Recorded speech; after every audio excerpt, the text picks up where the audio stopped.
ಈ ಸಮಾಜವೇ ಒಂದು ವಿಚಿತ್ರ. ಮಾತಾಡಿದರೆ ಮಾತಲ್ಲಿರುವ ತಪ್ಪನ್ನು ಹುಡುಕ್ತಾರೆ, ಮೌನಿಯಾದರೆ ನಿನ್ನನ್ನೇ ತಪ್ಪಾಗಿ ಬಣ್ಣಿಸ್ತಾರೆ. ಇಂತಹ ಸಮಾಜದಲ್ಲಿ ನಾವು ಹೇಗಿರಬೇಕಂದ್ರೆ, ಇನ್ನೊಬ್ಬರ ಬಗ್ಗೆ ತಲೆ ಕೆಡಿಸ್ಕೊಳ್ಳದೆ ನಮ್ಮ ಜೀವನ ನಾವು ನೋಡಿಕೊಂಡ್ರೆ ಅದೇ ಒಂದು ದೊಡ್ಡ ಸಾಧನೆ. ಡಾಕ್ಟರ್ APJ ಅಬ್ದುಲ್ ಕಲಾಂ ಸಾಹೇಬರ ಪ್ರಕಾರ ಯಾವುದೇ ಮನುಷ್ಯ ಜೀವನದಲ್ಲಿ ಯಶಸ್ವಿ ಆಗಬೇಕಾದ್ರೆ ಅವನ ನಿರ್ಧಾರ ಬಲವಾಗಿರಬೇಕು. ಅವನ ನಿರ್ಧಾರವು ಬಲವಾಗಿದ್ದರೆ ವಿಫಲತೆ ಅನ್ನೋದು ಅವನ ಹತ್ರ ಕೂಡ ಸುಳಿಯಲು ಸಾಧ್ಯ ಇಲ್ಲ ಅಂತ ಹೇಳ್ತಾರೆ.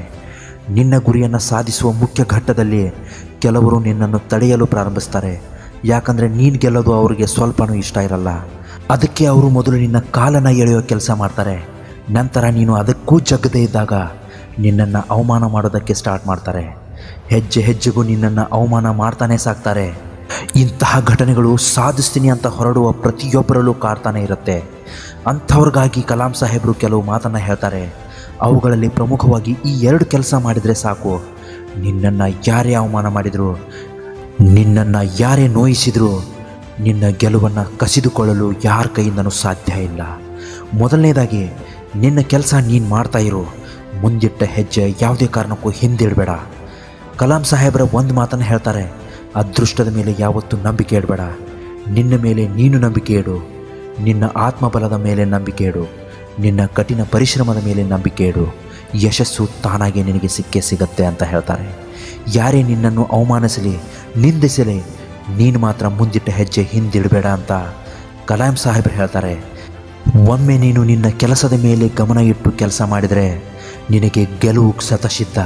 ನಿನ್ನ ಗೆಲುವನ್ನು ಅವರು ನೋಡಿದರೆ ಅವರು ನಿನ್ನನ್ನು ಅವಮಾನಿಸಿದಿರಲಿ, ನಿನ್ನ ಮುಖ ಕೂಡ ನೋಡೋದಕ್ಕೆ ಭಯ ಪಡ್ತಾರೆ. ಎರಡನೇದು, ಅವಮಾನಿಸುವವರು ಅವಮಾನಿಸಲಿ, ನೀನು ಮಾತ್ರ ಎಲ್ಲರನ್ನ ಕಡೆಗಣಿಸು.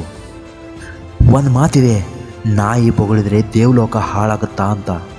ಅದು ನಿನ್ನನ್ನು ಹೆಜ್ಜೆ ಹೆಜ್ಜೆಗೂ ಅವಮಾನಿಸ್ತಾರಲ್ಲ, ಅಂಥವ್ರನ್ನ ನೋಡಿಯೇ ಹೇಳಿರಬೇಕು. ಬದುಕು ಎಷ್ಟೇ ಕಷ್ಟ ಎನಿಸಿದರೂ ಬದುಕಲೇಬೇಕು. ನಿನಗಾಗಿ ಅಲ್ಲದಿದ್ದರೂ ನಿನ್ನವರಿಗಾಗಿ, ನಿನ್ನ ಕನಸುಗಳಿಗಾಗಿ, ನಿನ್ನ ಜವಾಬ್ದಾರಿಗಳಿಗಾಗಿ ಬದುಕಲೇಬೇಕು. ಇಲ್ಲಿ ಯಾರು ನಿನ್ನ ಕಣ್ಣೀರನ್ನು ಗಮನಿಸೋದಿಲ್ಲ, ಯಾರು ನಿನ್ನ ಕಷ್ಟಗಳನ್ನು ನೋಡೋದಿಲ್ಲ, ಯಾರು ನಿನ್ನ ಸಂಕಷ್ಟಗಳನ್ನು ಕೇಳೋದಿಲ್ಲ. ನಿನ್ನ ಶಕ್ತಿ ಏನು ಅಂತ ಅಂತಹ ಜನರಿಗೆ ನೀನು ತೋರಿಸಿಕೊಡು. ಆತ್ಮವಿಶ್ವಾಸ ಮತ್ತು ಕಠಿಣ ಪರಿಶ್ರಮ ಸೋಲು ಎಂಬ ರೋಗವನ್ನು ಕೊಲ್ಲೋದಕ್ಕೆ ಅತ್ಯುತ್ತಮ ಔಷಧಿಗಳಾಗಿದೆ. ಅವು ನಿನ್ನನ್ನು ಪ್ರಪಂಚದಲ್ಲಿ ಉತ್ತಮ ವ್ಯಕ್ತಿಯನ್ನಾಗಿ ಮಾಡುತ್ತೆ. ಕೊನೆಗೊಂದು ಮಾತು, ಇತರರಿಗಾಗಿ ನಿನ್ನ ಸ್ವಂತಿಕೆಯನ್ನು ಬಿಟ್ಟುಕೊಡಬೇಡ. ಯಾಕಂದರೆ ಈ ಪ್ರಪಂಚದಲ್ಲಿ ನಿನ್ನ ಪಾತ್ರ ನಿನಗಿಂತ ಚೆನ್ನಾಗಿ ನಿಭಾಯಿಸೋದಕ್ಕೆ ಯಾರ ಕೈಯಿಂದಲೂ ಸಾಧ್ಯ ಇಲ್ಲ. ಡಾಕ್ಟರ್ APJ ಅಬ್ದುಲ್ ಕಲಾಂ ಸಾಹೇಬರ ಇನ್ನಷ್ಟು ನುಡಿಮುತ್ತುಗಳೊಂದಿಗೆ ಮತ್ತೊಂದು ವಿಡಿಯೋದಲ್ಲಿ ತಪ್ಪದೆ ಸಿಗೋಣ. ನಮಸ್ಕಾರ, ಎಲ್ರಿಗೂ ಒಳ್ಳೆಯದಾಗಲಿ.